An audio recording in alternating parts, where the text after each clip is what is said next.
मुस्तकबिल 13 Hindi medium 11th entrance crash course. हाँ तो ठीक है बच्चे लोग, उम्मीद करते हैं आप लोग ऑनलाइन वाले बच्चों को सभी सारी चीजें सही से दिख रही होगी या मेरी आवाज सही से आ रही होगी। हेलो हेलो, क्या मेरी आवाज सही आ रही है everyone on the online class student?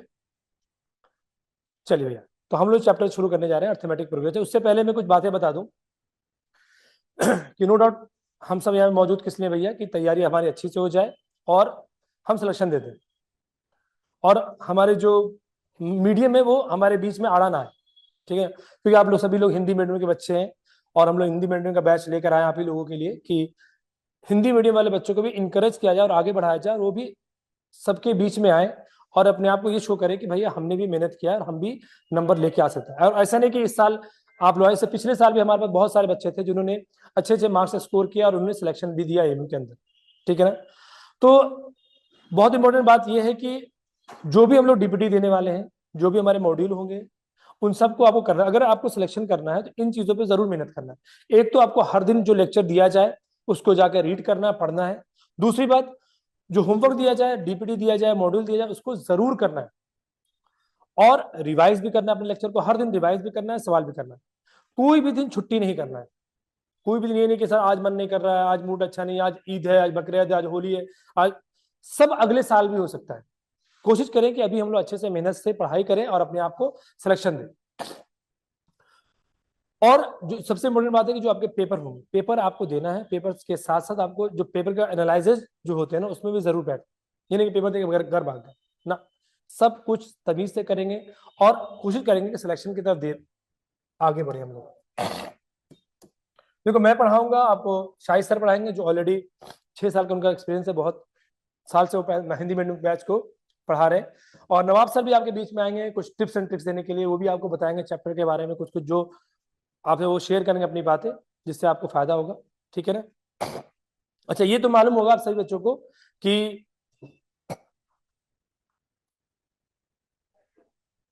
MU में कितने मार्क्स का पेपर आता है, कितने नंबर आते हैं एमयू में, कितने नंबर के सवाल आते हैं, मैथ्स में कितने नंबर के सवाल आते हैं, और जामिया में 20 मार्क्स का आता है, ठीक है ना? अच्छा, जामिया डिप्लोमा का भी आप लोग पेपर फॉर्म भर सकते हैं ना, जामिया डिप्लोमा का भी एग्जाम होते हैं, उनका भी अलग से सारी कट ऑफ डिसाइड होती है और पेपर बहुत आसान आता है उन लोगों का। तो बहरहाल हम लोग अपना पहला चैप्टर समांतर श्रेणी चैप्टर नंबर 5 चालू करने जा रहे हैं। एनसीईआरटी का चैप्टर नंबर 5 है।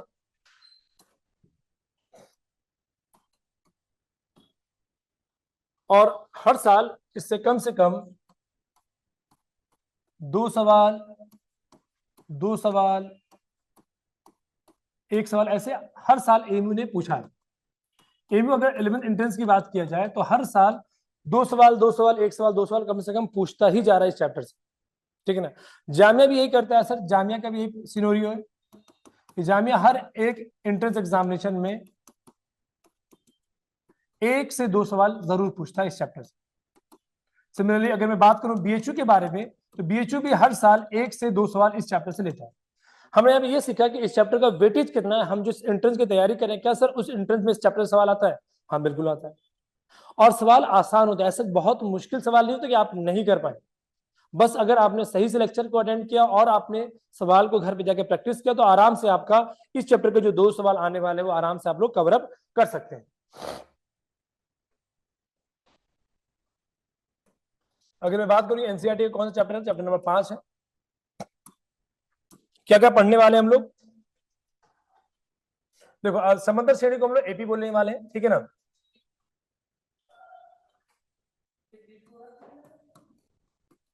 इस चैप्टर के बारे में हम लोग क्या क्या पढ़ने वाले हैं? ये सबसे पहले एपी क्या है इसके बारे में पढ़ेंगे।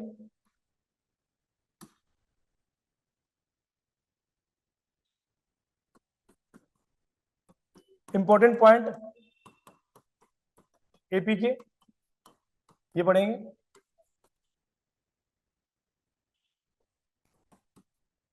महत्वपूर्ण रिजल्ट के बारे में बात किया जाएगा।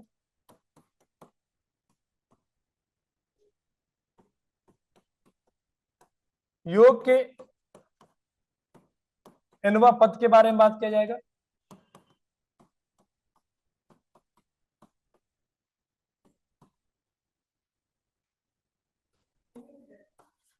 एन और एस एन के संबंध के बारे में बात किया जाएगा।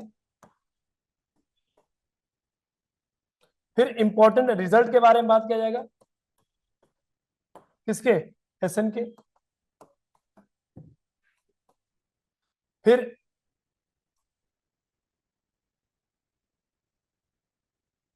ये एपी का योग का एनवा पद के बारे में बात करेंगे। फिर हम लोग सिर्फ और सिर्फ योग के बारे में बात करेंगे, समेशन जिसको बोलते हैं, सिग्मा इसको अंग्रेजी में क्या बोला जाता है, इसका नाम होता है, इसका काम होता है योग करना, उसका नाम होता है सिग्मा। क्या नाम होता है सर, सिग्मा होता है। फिर आठवां हम लोग बात करेंगे लॉग के बारे में। किसके बारे में बात करने वाले हम लोग, ये दो चैप्टर आपके जो है वो आउट ऑफ एनसीईआरटी है, ये एक्स्ट्रा हम लोग बात पढ़ा रहे होते हैं, ठीक है ना।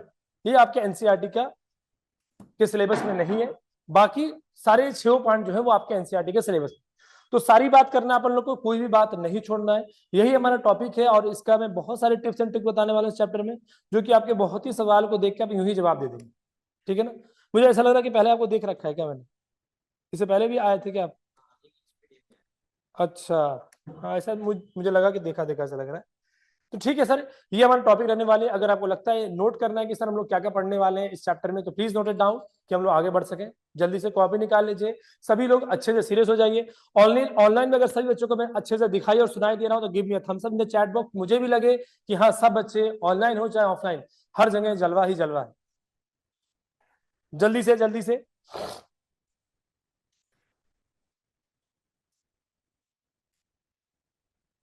हफ्शा का मैसेज आया, बाकी हिदा, मोहम्मद, एहसान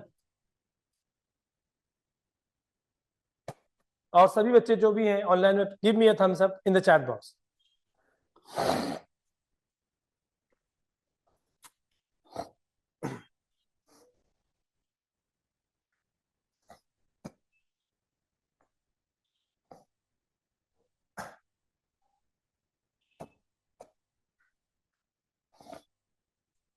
हिदा, क्या आवाज आ रही है मेरी आप तक?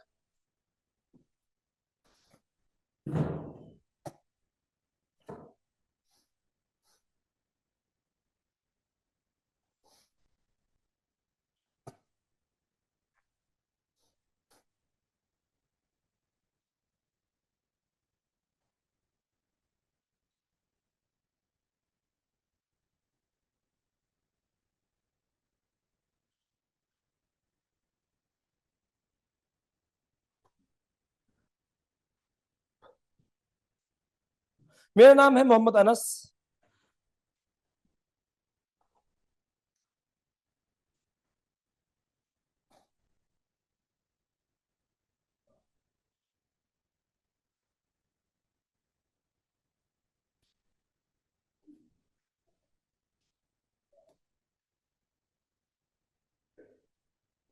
नोट हो गया?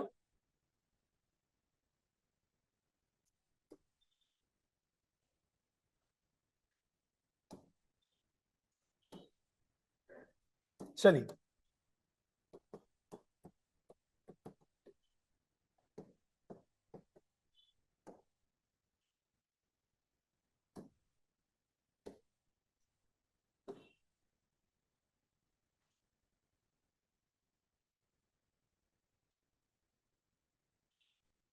जैसे मैं एपी के जादू दिखाता हूं। बच्चे बोलते हैं सर कि एपी क्यों पढ़ा जाए, एपी का क्या इस्तेमाल होता है।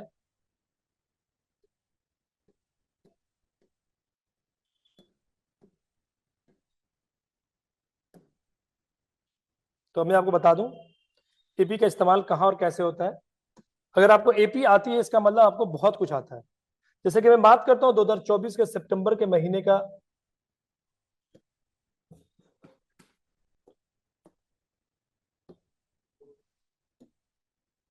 ध्यान से देखेंगे। सबसे पहले लोग ये जानते हैं कि सर एपी का एक्चुअल में इस्तेमाल होता कहाँ है और एपी क्यों पढ़ा जाता है। नो डाउट आज के बाद आपका देखने का नजरिया बदल जाएगा कैलेंडर का।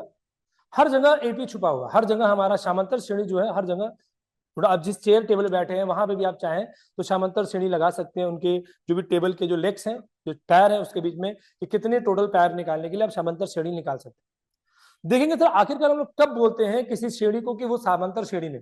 3 तरह की कुल श्रेणियां होती हैं, लेकिन आपके सिलेबस में क्लास 10वीं में सिर्फ और सिर्फ एक ही श्रेणी है जिसका नाम है सामांतर श्रेणी। बहरहाल जरा इस कैलेंडर को गौर से देखिए और देखिए, सारा समझिए। अगर मैं ये बोलूं कि सर श्रेणी का मतलब क्या है, समांतर श्रेणी कब कहा जाएगा, तो ध्यान से देखें, अगर मैं इसके बारे में बात करूं तो हर एक नंबर जो है अपने पीछे वाले नंबर से कितने ज्यादा है, एक मान ज्यादा कि नहीं ज्यादा है।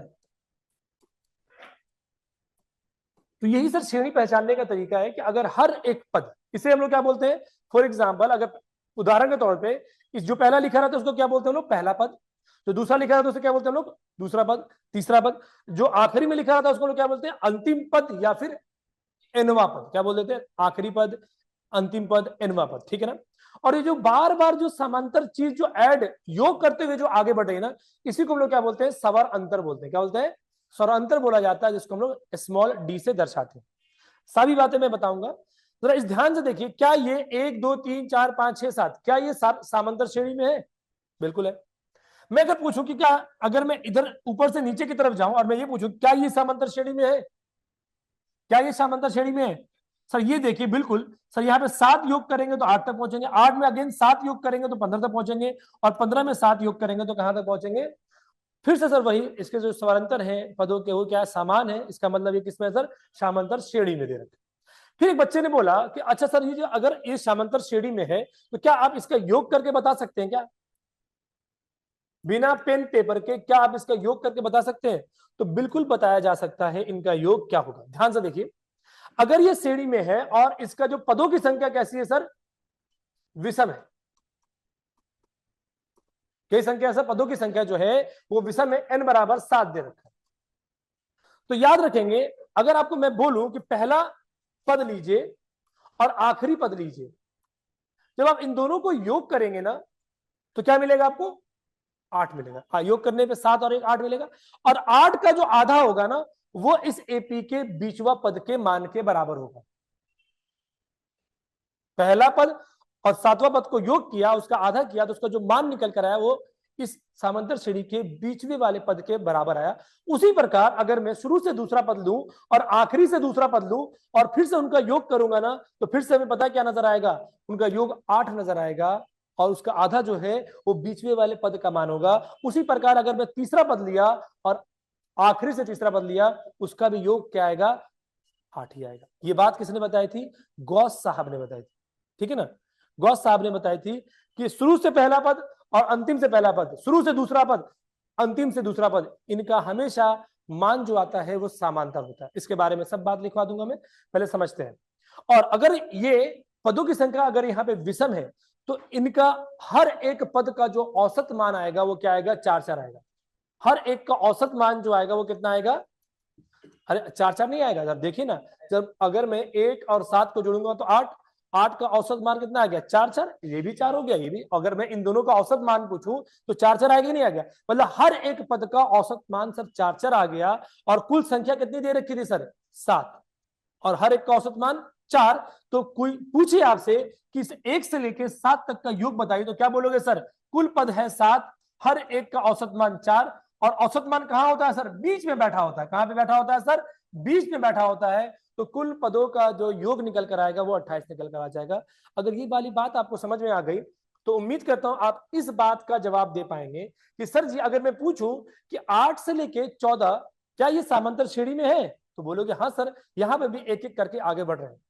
दूसरी बात कि सर क्या इनका औसत मान, पहला और आखिरी का औसत मान क्या 11 आएगा, चेक कर लो। अगर ये वाली बात आपको समझ में आ गई कि इनका औसत मान 11 आएगा और मैं पूछूं कि बताइए इसका योग क्या होगा, तो तुम लोग क्या बोलोगे, सर जी 8 से लेके रहा 14, 8 और 14 कितना, इसका औसत मान, एक का औसत मान कितना आ गया सर, 8 और 14 कितना हो गया, 22 का आधा 11, हर एक का मान 11, कुल पदों की संख्या कितनी है सर, 7। तो इसका योग कितना निकल कर आ जाएगा, 11 गुणा 7 77 आएगा। चेक करो, हर एक का औसत मान सर, इसका भी औसत मान 11, इसका भी औसत मान 11, इसका भी औसत मान 11, और वो बीच वाले के बराबर आएगा। ये एपी का खूबसूरती है, जब आपको एपी समझ में आने लगता है ना तो आपको चीजें दिखने लगती है, और जब तक हमें चीजें विजुलाइज ना हो, दिखे ना, तब तक हमें मजा नहीं आता है कि नहीं। तो उम्मीद करता हूं, अगर मैं बोलूं कि ये बताइए मेरे प्यारे बच्चों, ये सब तो ठीक था, मैं अगर ये बोलता कि मुझे इस पूरे कैलेंडर में जितना भी नंबर दे रखा है अगर उसका योग बताइए, तो क्या आप उसका योग बता पाते हैं? अगर मैं बोलूं 1 से लेके 28 तक, क्या ये समांतर श्रेणी में है? हाँ सर, ये समांतर श्रेणी में है। तो अगर मैं बोलूं 1 से लेके 28 तक का योग क्या आएगा? तो फिर से वही बात, इस बात को समझने के लिए इस बात को समझते हैं पहले। अगर मैं बोलूं 1 2 3 4, ये सर समांतर श्रेणी में, इस चारों को अगर मैं योग पूछूं तो क्या बोलोगे सर? सर ये 1 और 22 का जो योग करने पे आ रहा है, कितना आ रहा है सर? 23 आ रहा है। वही योग शुरू से दूसरा और आखिरी से दूसरे का भी आएगा, चेक करो। 8 और 15 इज ऑल्सो 23। सर ये भी 23, ये भी 23, मतलब टोटल 4 लोग थे, हर एक जोड़े का मान 23। तो 4 को जब मैं जोड़े में रखूंगा, जब मैं बॉक्सेस में रखूंगा, तो कितना बॉक्स या कितना डब्बे की जरूरत पड़ेगी सर? 2, है कि नहीं? 4 लोगों को अगर डब्बे में रखा जाए तो 2 डब्बे की जरूरत पड़ेगी, मतलब 4 लोगों का जोड़ा कितना कहलाता है? 2 कहलाता है। और हर एक जोड़े के मान कितना दे रखा था सर? हर एक जोड़े का मान 23 दे रखा है, कुल जोड़ा 2, तो इसका योग कितना आ जाएगा? 23 गुणा 2 46। बिना मेहनत किए भी हम लोग जवाब दे सकते थे। इसी बात को समझते हुए हम आगे बढ़ेंगे। और मैंने ये बोला कि बताइए 1 से लेके 28 तक का योग क्या आएगा? ये बातें बताने वाले जो थे उनका नाम गॉस था, साइंटिस्ट थे वो। उन्होंने बताया कि भैया अगर ये समांतर श्रेणी में दे रखा है तो 1 और 28 का योग देख लो कितना आएगा। 1 और 28 का योग कितना आएगा सर? 29 आएगा, 29 आएगा। ठीक है सर, 1 से लेके 28 तक को जब जोड़े में बदला जाएगा, जोड़े में रखा जाएगा, तो कुल 14 जोड़ा बनेगा, है कि नहीं? कुल कितना जोड़ा बनेगा सर? 14 जोड़ा बनेगा। तो बस हम लोग क्या करेंगे, 29 को 14 से गुणा कर देंगे और हमारा उत्तर आ जाएगा, आंसर आ जाएगा, है कि नहीं? सीखते हैं एक और चीज गुणा करने का। 2 अंक वाले संख्या को 2 अंक वाले संख्या से गुणा करने का एक तरीका होता है 1x1। क्या तरीका होता है सर? ये 1x1 तरीका होता है। मतलब पहले 9 गुणा 4 करो, 9 से 4 को गुणा करो। पहले क्या करेंगे सर? 9 को 4 से गुणा करेंगे, कितना आ गया? 36। 36 का 6 हाथ में कितना गया? फिर क्या करेंगे सर? हम लोग क्रॉस करेंगे। 2 गुणा 4, 9 एकम 9 और 8 17 और 3 हाथ में आया। फिर क्या करेंगे सर? सीधा गुणा करेंगे। सीधा गुणा करोगे तो क्या मिलेगा सर? 2 एकम 2 और प्लस 2 कितना आ गया? इसको बोला जाता है 1x1 ट्रिक। क्या बोला जाता है? 1x1 trick. मतलब पहले इधर वाले को गुणा करेंगे सीधा, फिर इनको गुणा करके योग करके लिखा जाएगा, जो भी हासिल में आएगा उसको इन दोनों को गुणा करने के बाद जोड़ दिया जाएगा। तो इस पूरे कैलेंडर का जो संख्या का योग आएगा वो कितना निकल के आएगा मार्ट साहब? 406 निकल कर आएगा। बात समझ में आ रही सभी को? उम्मीद करता हूं आप सभी बच्चों को भी मेरी बात समझ में आ रही होगी, जो हम घर पे बैठ के ऑनलाइन में क्लासेस कर रहे हैं। तो अगर सब बात अच्छा लगा करे तो दिल विल गुर्दा उर्दा थम्स अप वगैरह भेजने का, लगने का ना कि माहौल सेट है, बिल्कुल, है कि नहीं? चलिए तो आगे बढ़ते हैं हम लोग। अरे बोल दो एक बार, सब ठीक है?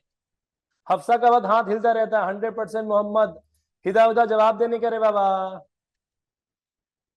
बहुत ही बढ़िया, शानदार, लाजवाब, जिंदाबाद। चले ओम पो, मजा आ रहा है, मजा आ रहा है सर। माहौल सेट हो रहा है धीरे धीरे, धीरे धीरे माहौल सेट हो रहा है। ये बताना इसलिए जरूरी था कि एपी हम क्यों पढ़ रहे हैं। हर चीज के बारे में मालूमात होनी चाहिए कि जो चीज पढ़ रहे हैं उसका इस्तेमाल कहाँ पे हो। ठीक है ना? पर अब अगली बार जब आप कैलेंडर को देखेंगे तो आपका नजरिया बदल जाएगा और कैलेंडर को देख के आप जोड़ घटाव करने शुरू कर देंगे। ठीक है ना? अब बाकी ये वाली बात आपने दूसरों दोस्तों को भी बताइए, सीधे से कहेंगे। हाँ जी, तो कुछ बातें कर लेते हैं, जरा कुछ बातें कर लेते हैं हम लोग, कुछ बातें कर लेते हैं। क्या सर?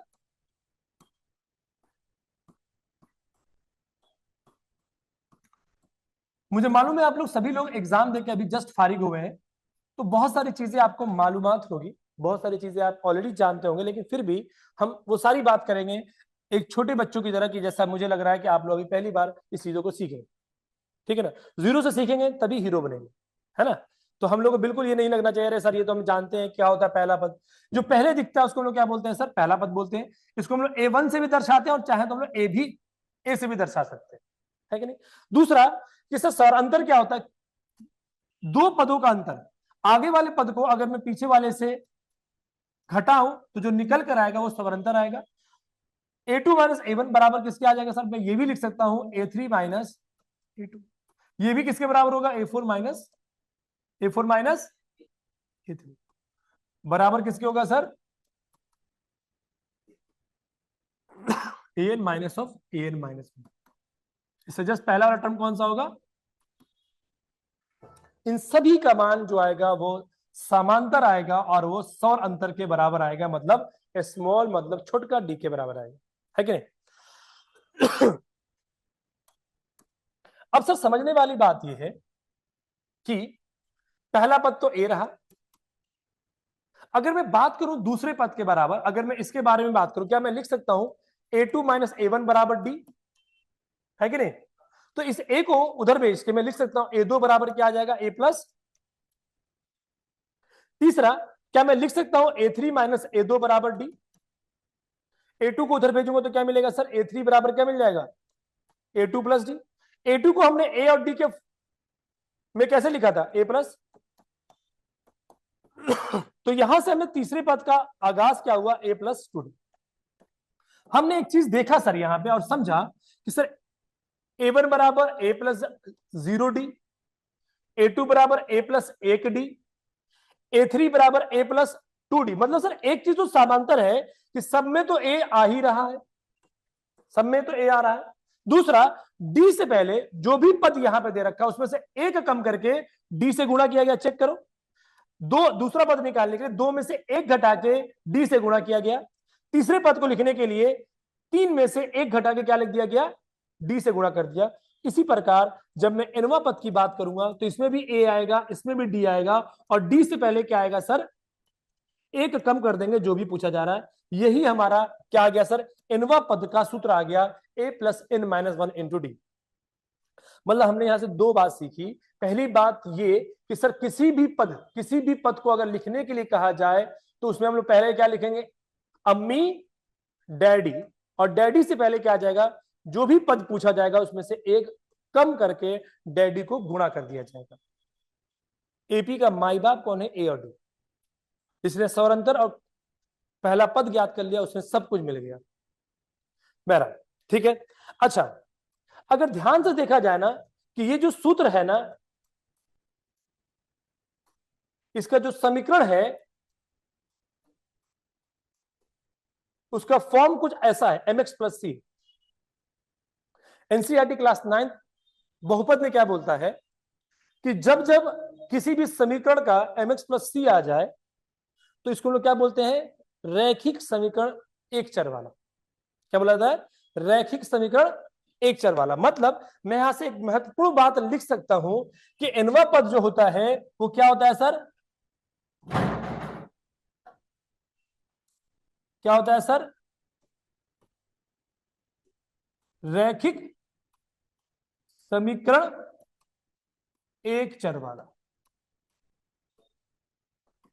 nवां पद जो होता है एपी का nवां पद जो होता है वे रैखिक समीकरण एक चर वाला होता है। जरा इस बात को नोट करो, फिर और भी बात सिखाता हूं, इस बात को नोट करें।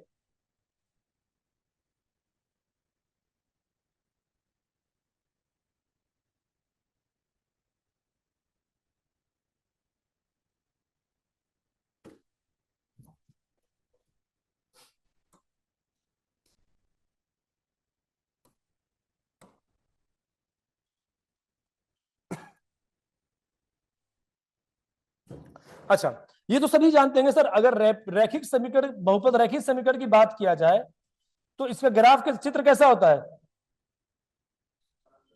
सरल रेखा। nवां पद का जो ग्राफ आएगा वो कैसा आएगा, एक सरल रेखा है। ठीक है ना, चलिए इतनी बात नोट करें।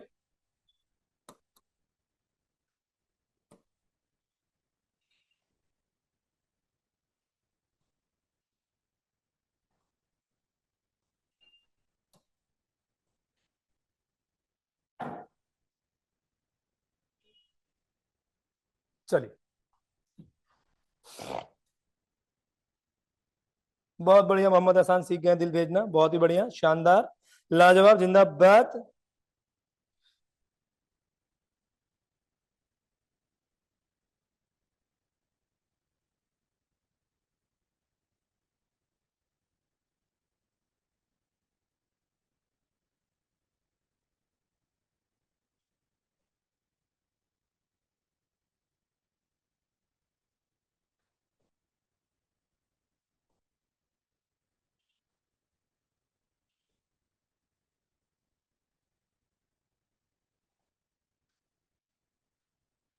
नोट करिए।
ठीक है।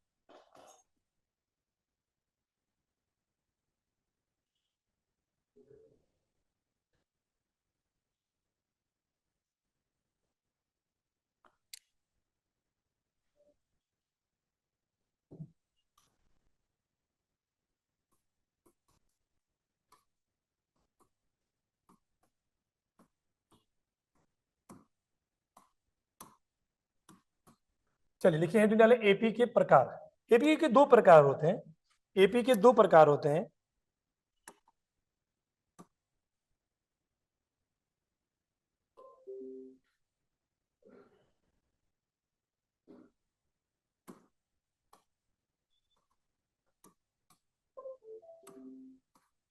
शायद आप जानते भी होंगे।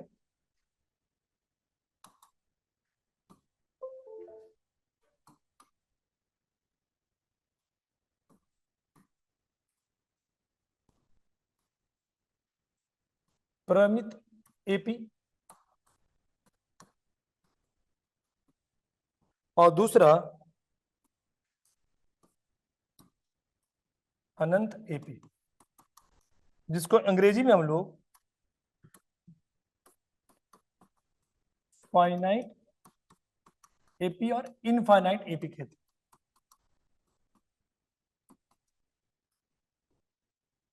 चलिए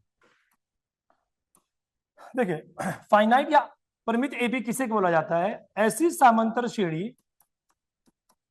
जो कुछ पदों तक जाके रुक जाए, या फिर हमें यह मालूम हो कि हमें किस पद तक जाना है,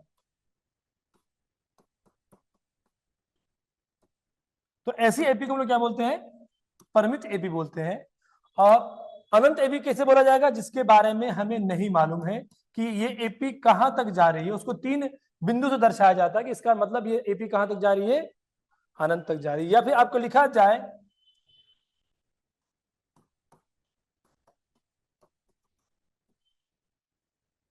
ऐसे लिख दिया जाए, या अनंत तक, तो समझ लेंगे ऐसी एपी क्या कहलाएगी? अनंत एपी कहलाएगी। जल्दी से नोट करें, फिर आगे बढ़ते हैं।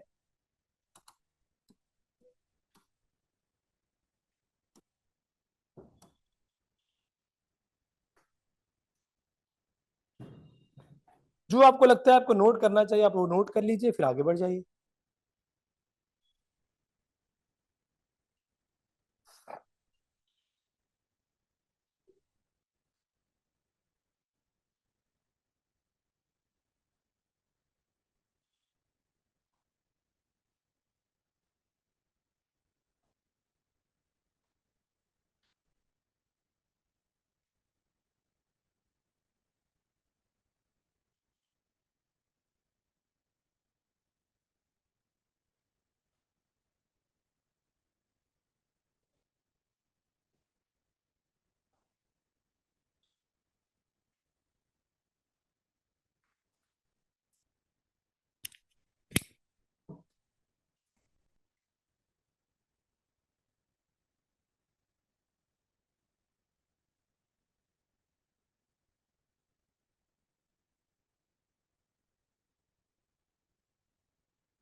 चलिए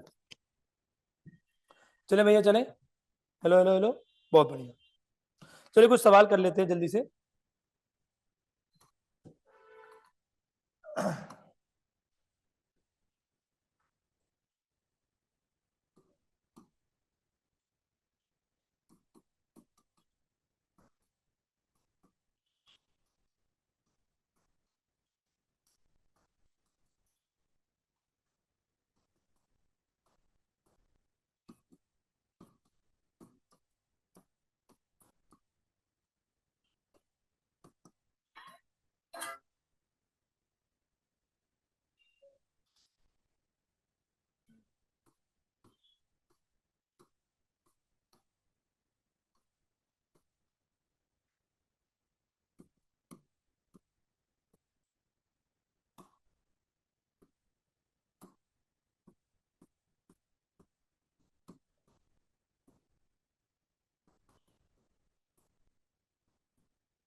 चलिए सवाल लिख लीजिए। एपी ज्ञात करें और ये भी ज्ञात करें कि एपी के परिमित है या अशांत है, तथा स्वर अंतर भी ज्ञात करें।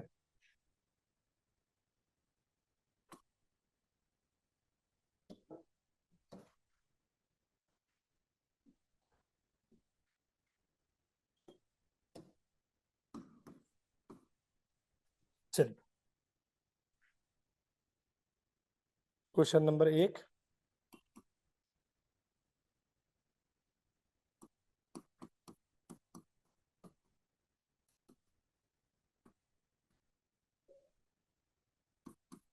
वो सारी बात बताया जाएगा इस क्लास में जो आपके इंग्लिश मीडियम वाले बच्चों को बताया जाता है।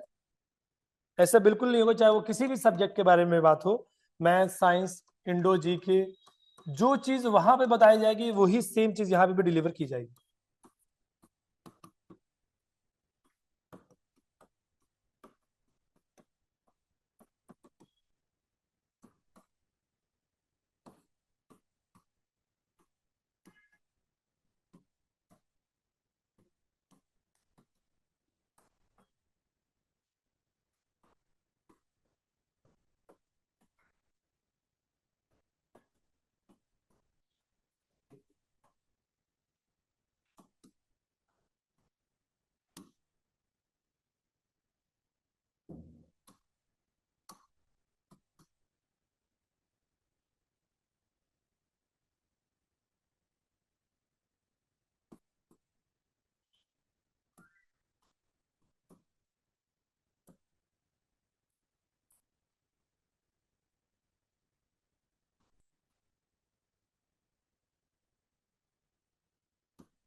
आई जो है वो एक काल्पनिक संख्या है, उसका मान जो होता है वो -1 के बराबर होता है। वास्तविक संख्या नहीं है ये। आई जो है आई मतलब होता है, इसका नाम होता है आयोटा, और ये काल्पनिक संख्या होता है, काल्पनिक जो वास्तविक ना हो।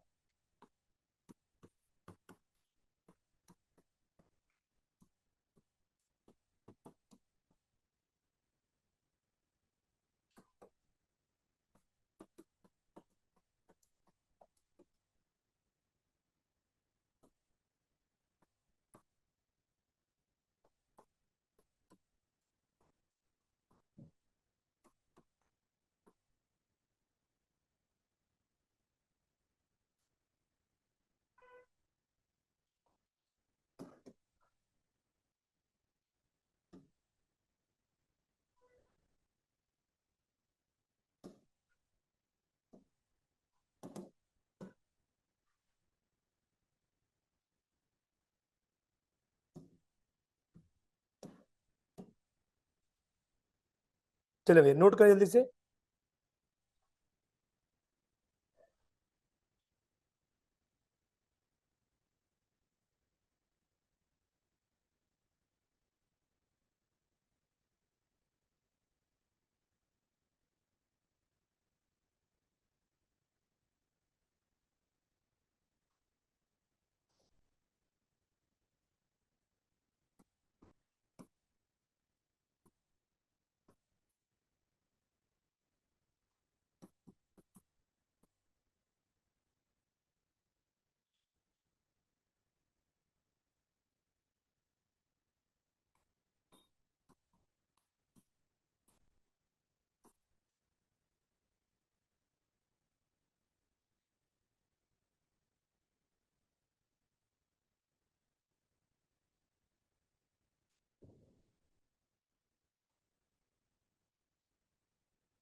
जवाब बताइए सभी लोग।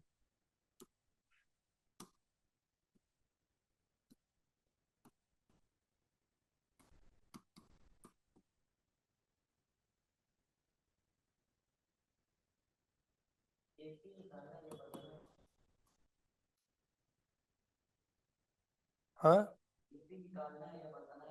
एपी याद करना पड़ेगा, एपी है कि नहीं, मतलब समांतर सम का समांतर है कि नहीं।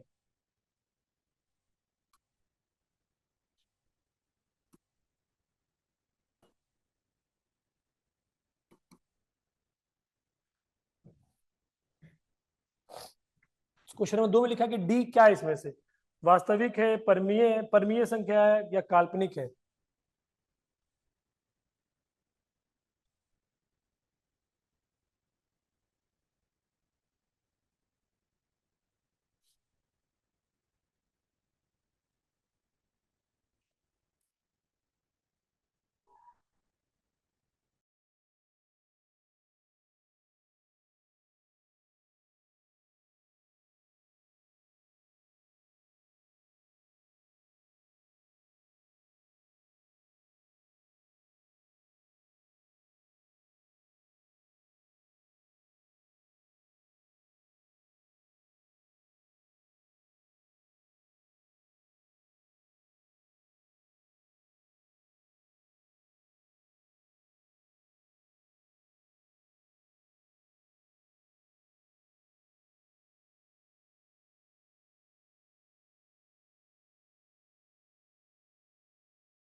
बाकी लोग भी, आप सभी लोग जवाब दीजिए, ठीक है।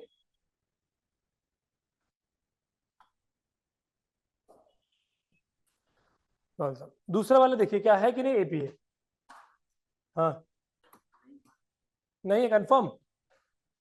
दो में से -2 घटाइए, तो देखो जब दो में से -2 घटा रहे होते हैं तो यहाँ पे माइनस आएगा, माइनस ये दो ऑलरेडी दे रखा है, तो माइनस गुणा माइनस क्या होता है, प्लस हो जाता है ना। तो कितना आ गया, इन दोनों का स्वरंतर, यहां से क्या अंतर निकल कर आया 4। जब यहां से अंतर निकालेंगे ना, -2 कितना निकल कर आएगा, -4। सर किसी एक समांतर श्रेणी का दो स्वरंतर नहीं हो सकता, इसका मतलब ये हमारा एपी नहीं है। इसके बारे में क्या कहना है, नहीं है। -1 में से 1 घटाओ तो कितना मिलेगा, -2। -3 में से -1 घटाओ तो कितना मिलेगा सर, माइनस माइनस प्लस, -3 + 1 कितना मिला सर, समांतर तो सेम आ रहा है यहाँ पे। तो देखने में कई बार लगता है कि ये समांतर श्रेणी में नहीं है, लेकिन जब आपको हल करा जाए या बाद में जब आप हल करते हैं, आगे समांतर ज्ञात करते हैं, तो आपको पता चलता है ये तो एपी में दे रखा है। तो थोड़ा सा यहाँ पे प्लस और माइनस का खेल है, बाकी कुछ नहीं है सच। सर ये समांतर श्रेणी में दे रखा है, और ये कौन सा एपी है, अनंत वाला है। सर अंतर निकल गया, और ये समांतर श्रेणी में है। अच्छा ये बताइए अगला वाला है कि नहीं है, अगला वाला बताइए है कि नहीं।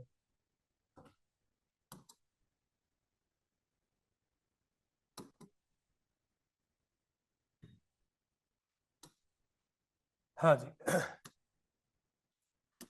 सभी लोग जवाब दिया करें। गलत होगा या फिर अपन लोग को सीखने का मौका मिलेगा कि हाँ ठीक, गलत हो गया, ठीक है, सीख जाएंगे हम लोग। यहां गलत हो जाए कोई बात नहीं, एग्जाम में गलत नहीं होना चाहिए। सब देखते हैं ना, हमें क्या बोला, इसका अंतर निकालना 0.11 माइनस का 0.1, कुछ नहीं तो यहाँ पे 0 लगा देंगे तो कितना आ जाएगा, 1 आ जाएगा। ये मिल गया 1 0.01। अच्छा जब इन दोनों को हटाया जाएगा तो 0.111 -0.11 कितना आ जाएगा सर, 1 0 0 आ जाएगा। कितना आ जाएगा, 1 0 0 आ जाएगा। सर ये दोनों बराबर नहीं है, इसका मतलब ये समांतर श्रेणी में नहीं दे रखा। इसके बारे में सर, 2 का वर्गमूल तो 2 ही रहेगा। क्या वर्गमूल 8 को मैं लिख सकता हूं क्या, 2 × 2 × 2। वर्गमूल 18 को लिख सकता हूं क्या, 3 × 3 × 2। उसी प्रकार 32 को क्या लिख सकता हूं, 4 × 4 × 2, है कि नहीं। चाहो तो मैं 2 × 2 × 2 × 5 बार भी लिख सकता था। ये तो वर्गमूल 2 रहेगा, ये बाहर आ जाएगा वर्गमूल, इसमें क्या मिलेगा सर, 2 वर्गमूल 2। यहां से 3 बाहर आ जाएगा, कितना मिलेगा, 3 वर्गमूल 2।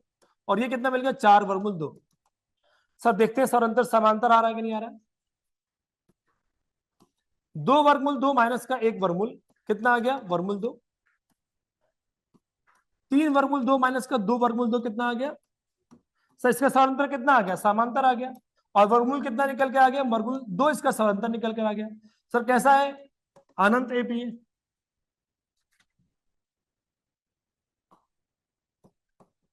और क्योंकि सर समांतर हम लोग ज्ञात कर लिया, इसका मतलब क्या है सर, ये एपी में है। अच्छा पहला डीपीटी मिल गया है, आप लोगों को भी अभी अपलोड हो जाएगा, तो जरूर कल करके आएंगे, क्योंकि कल हम लोग डिस्कस करेंगे इस एपी के बारे में, इस डीपीटी के बारे में, ऐसे जो भी आपको मिली गई है। होमवर्क रोजाना करके लेके आना, जो भी आपको दिया जाए। ओके हिदा, हिदा नंबर के साथ जवाब दिया करें, कि पहला वाला नो, दूसरा वाला यस, तीसरा वाला नो, चौथा वाला, ऐसे जवाब देने का ऑनलाइन में ना, कि हमें मालूम हो कि कौन सा सवाल का आप जवाब दे रहे हैं। ठीक है, चलिए। अच्छा ये कौन सा संख्या, वर्गमूल 2 कैसा संख्या है, परिमेय या अपरिमेय, अपरिमेय संख्या है, अपरिमेय संख्या, ये याद रखिएगा। चलिए इसके बारे में बताइए। 1 का वर्ग 1 ही रहेगा, 2 का वर्ग 4, -1 का वर्ग कितना आ गया, 1। 4 - 1 कितना आ गया, ऐसे लिख लेते हैं पहले इसको, 9 - का 4, 16 का -9, 1 3 5 7। क्या मिला सर, ये समांतर श्रेणी है सर, इसका समांतर साफ साफ दिख रहा है कि 2 है, और ये एपी में है। कौन सा एपी है सर, अनंत वाला कि परिमित वाला, क्योंकि सर ये अनंत तक नहीं जा रहे से परिमित एपी कहलाएगा। तो उम्मीद करता हूं आप लोगों को इतनी बात तो समझ में आ गई कि एपी का पहचान कैसे किया जाएगा, सौरंदर ज्ञात क्या करना है। गलती तो सीखा हमने यहाँ पे कि सर अगर हमारे पास -1 सूत्र में माइनस रहेगा, सूत्र में हमारे माइनस रहेगा, उसको छेड़ना नहीं है। अगर आपका पद माइनस में तो कोई बात नहीं, माइनस के बाद एक ब्रैकेट लगाएंगे, देन माइनस लगा दीजिए, ठीक है ना। तो नोट कर लीजिए जल्दी से, फिर आगे बढ़ते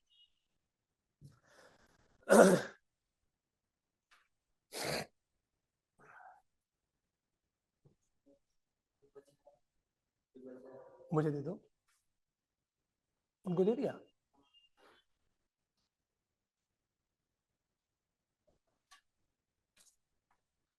मैं तौहीद सर से बात करता हूँ, देखता हूँ अगर शमशाद में क्लासेस लगती है तो आप कैसे जाएंगे, ठीक है ना।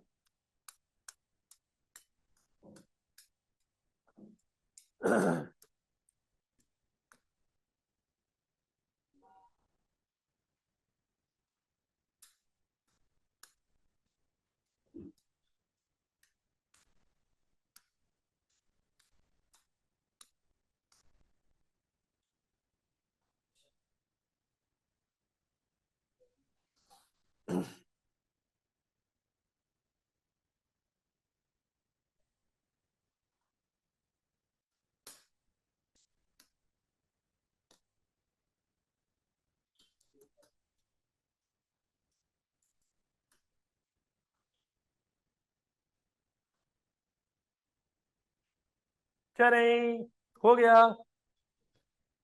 छपाई करते रहिए, बढ़ते रहिए।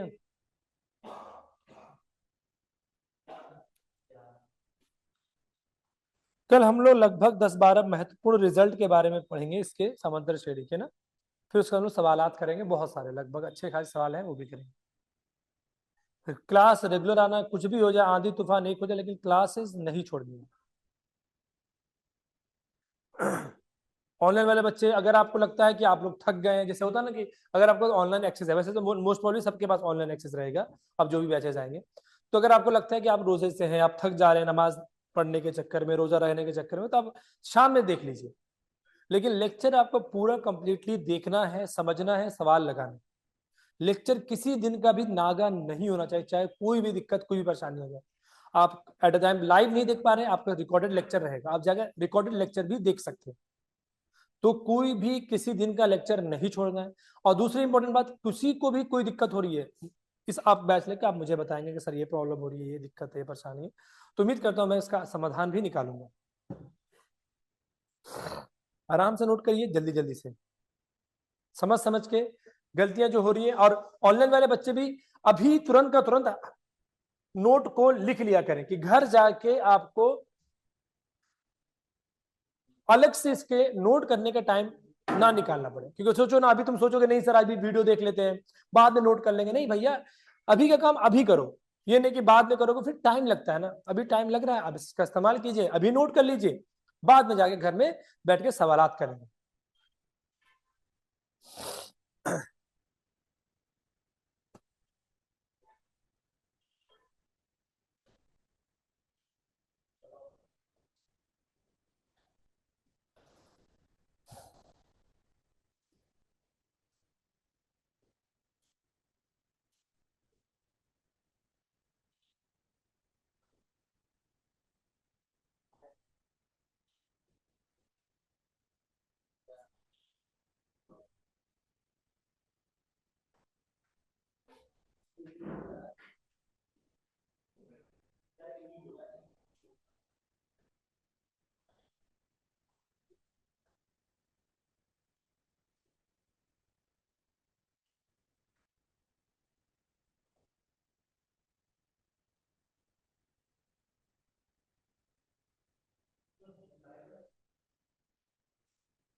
चले चलिए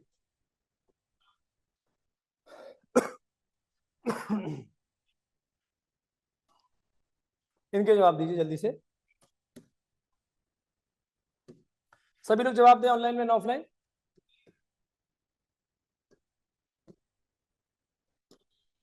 कोई जल्दीबाजी नहीं है, अपन लोग बहुत आराम आराम से सुकून से पढ़ेंगे, चीजों को समझेंगे।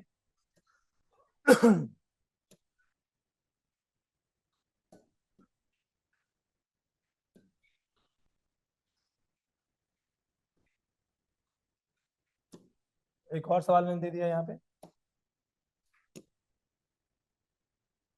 इसका जवाब भी बताना है। चलिए जल्दी से नोट करें, फटाफट जल्दी से नोट करके इसका जवाब दीजिए। क्या आ रहे हैं, सब सवाल नोट कर लिया, हो गया? चलिए देखते हैं क्वेश्चन नंबर 7। अब देखिए इधर दे रखा है 3, ये क्या दे रखा है सर, 9 की घात 1/2 का मतलब क्या है, √9 आ गया। कितना आ गया सर, 1/3 क्या था, 3√27 आ गया। अच्छा यहाँ पे मिस प्रिंट हो गया, जरा 4 कर लीजिएगा।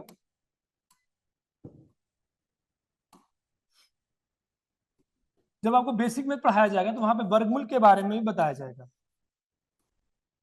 देखिए ये तो सब जानते हैं कि सब 9 का वर्गमूल कितना आ गया, 3 वर्गमूल 27 कितना आ गया सर, कैसे आ गया कि वर्गमूल के अंदर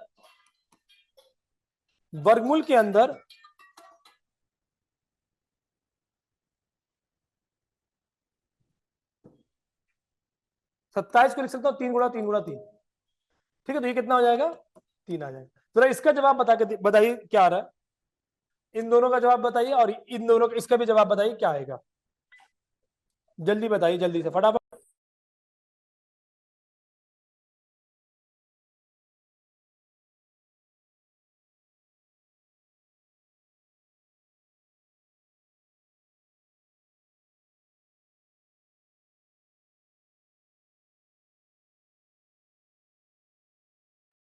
चले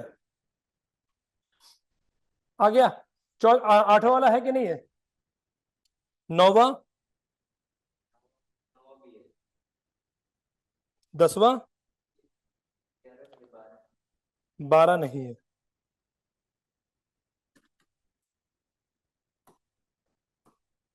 ठीक है ठीक है ठीक है।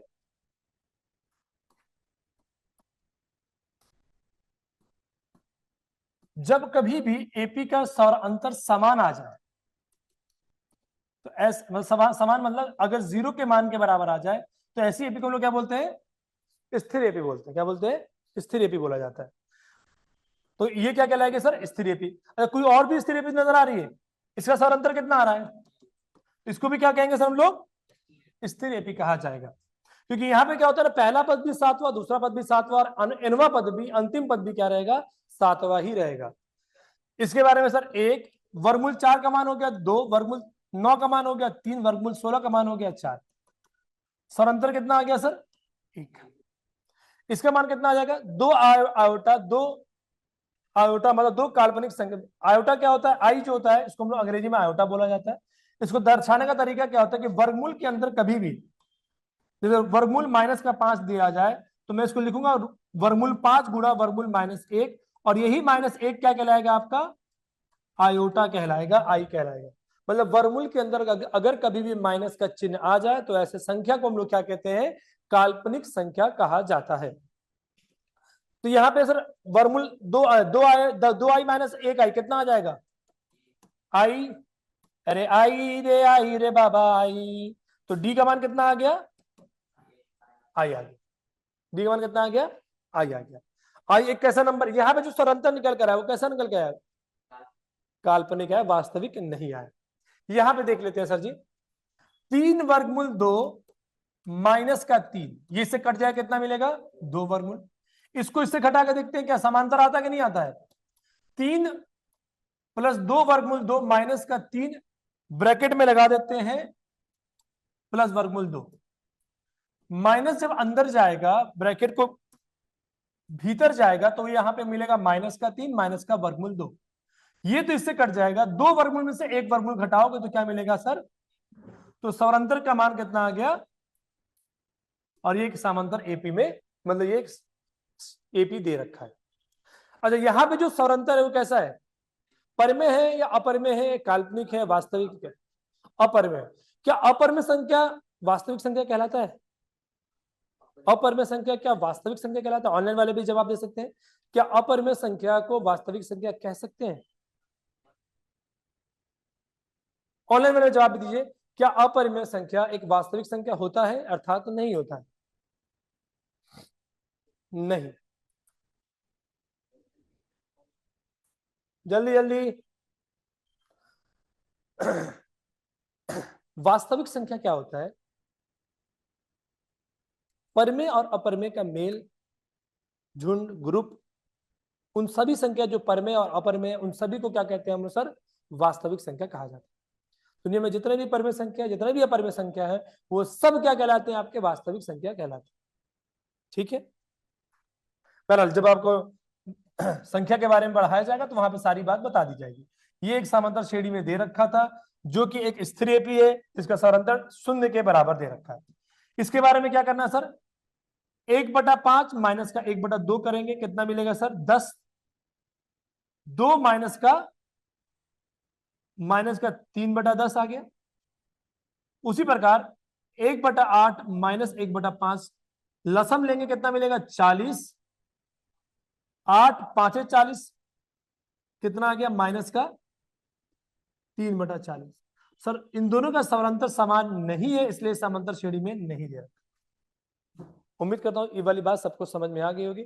इसके बारे में बताइए कि यहाँ पे जो डी है, इस सवाल को पूरा नोट कर लीजिए, इस सवाल को अगले पेज पे लेके चलते हैं।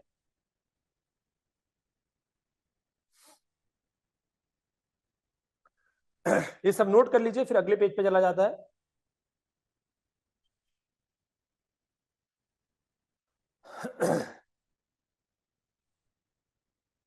अच्छे से पढ़ाई कीजिए, बहुत दूर से आप लोग आते हैं, खास करके ऑफलाइन वाले बच्चे, बहुत दिल लगा के पढ़ाई करें कि अच्छे से सिलेक्शन हो जाए, अच्छे मार्क्स के साथ, अच्छे रैंक के साथ। और बस आपका मेहनत ही आपको दूसरों से अलग करेगा। कितना आप समय दे रहे हैं। नए नए जब आप शुरू शुरू में आ रहे होते हैं तो बहुत जोश रहता है कि हाँ सर हम क्वालिफाई कर देंगे, एक बार में सब निकल जाएगा, ये वो। धीरे धीरे रफ्ता रफ्ता क्या होता है, मोटिवेशन कम होने लगता है। अगर गलत संगत में पड़ जाएंगे तो और दिक्कतें आ जाती है, इसलिए संगत भी अच्छी रखें। पढ़ाई के लिए जिस काम के लिए उस काम को समय दें, चाहे घर पे बैठे वो सारे व्यक्ति जो देख रहे पा रहे हैं ऑनलाइन में, और आप सभी लोग ईमानदारी से खुद के साथ 2 महीने का समय दे दीजिए। और उम्मीद करता हूँ आप लोगों को 26 अप्रैल को पेपर है एमयू का, और उससे पहले जामिया का भी पेपर है। जामिया के लिए थोड़ा सा इंग्लिश पे आप लोग मेहनत कर लीजिएगा, क्योंकि आप लोग के मोस्ट प्रॉब्ली रहती है कि इंग्लिश थोड़ी कमजोर होती है, थोड़ा सा उसमें मेहनत दे दीजिएगा। हमारे मुदस्सिर सर आपको सब पढ़ाएंगे, सारी वो बातें सिखाएंगे जो आपके एग्जाम से रिलेटेड है, जो आपके एग्जाम में सवाल आते हैं। और कोई भी पेपर छोड़ना नहीं है, सारे पेपर करना है।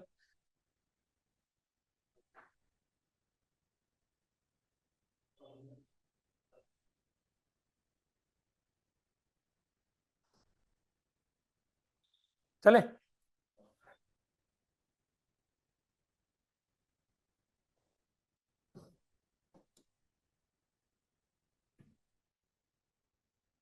चलिए बात करते हैं इस वाले सवाल की। क्या आएगा इसका आंसर? क्या आएगा सर? डी अभी हमने देखा कि वास्तविक संख्या भी है, डी हमारा 2 भी निकला, डी 0 भी निकला, डी वर्गमूल 2 भी निकला, ये सब वास्तविक संख्या है। परमेय संख्या 2 3, ये सब परमेय संख्या होता है। 1/2 1/√2 सब परमेय संख्या होता है। काल्पनिक संख्या हमने देखा कि आयोटा भी हमारा क्या निकल कर आ गया था? समांतर श्रेणी था। तो इसका आंसर क्या आ जाएगा? सभी आ जाएगा। सरांतर जो होता है वो वास्तविक भी हो सकता है, काल्पनिक भी हो सकता है। जल्दी से नोट कर लें। पूर्ण संख्या भी हो सकता है,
हाँ, दो और सवाल कि n पदों की संख्या जो होती है वो क्या हो सकती है एपी में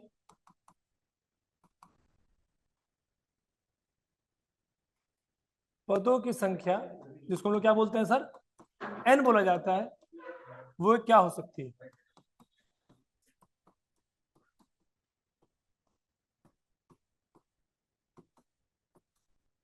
क्या हो सकती है भैया जल्दी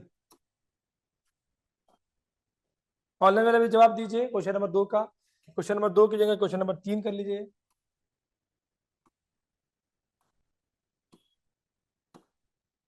हाँ जी बताएं। तीसरे वाले का जवाब क्या आएगा ऑनलाइन एंड ऑफलाइन सभी बच्चे बताइए तीसरे वाले का जवाब क्या आएगा। हाँ इधर का जवाब आया चौथे वाले का ठीक है इधर तुम्हारा जवाब सही है। ओके मोहम्मद एहसान बाद में वीडियो देखिएगा ना कनेक्टिविटी इशू आ रही है तो चलिए भाई देखिए पदों की संख्या कैसी होनी चाहिए सर पदों की संख्या हमेशा कैसी होनी चाहिए सर प्राकृतिक संख्या होगी मतलब नेचुरल नंबर्स को बोलते हैं इंग्लिश में क्या बोलते हैं नेचुरल नंबर वो संख्या जो एक से शुरू हो जाए ठीक है ना। तो याद रखना भाई पदों की संख्या कभी भी नकारात्मक नहीं होती है हमेशा सकारात्मक होती है ठीक है ना और वो एक प्रकृति संख्या भी होती है। सर पहला पद का मान क्या हो सकता है सर अभी देखा हमने कुछ भी हो सकता है प्राकृतिक संख्या भी हो सकती है परिमेय भी हो सकता है काल्पनिक भी हो सकता है मतलब इसका आंसर क्या आ जाएगा सभी आ जाएगा। ठीक है आज के लिए इतना ही मेरे प्यारे बच्चों बाकी लोग आपको जो डीपीटी दिया गया आप उसका होमवर्क करके लेकर आएंगे मेहनत करेंगे आज के लिए इतना ही रखते हैं बाकी हम लोग अगली क्लास में डिस्कस करेंगे सारी चीजों के बारे में। ठीक है बच्चे लोग टेक केयर बाय बाय अल्लाह हाफिज टू ऑल ऑफ यू।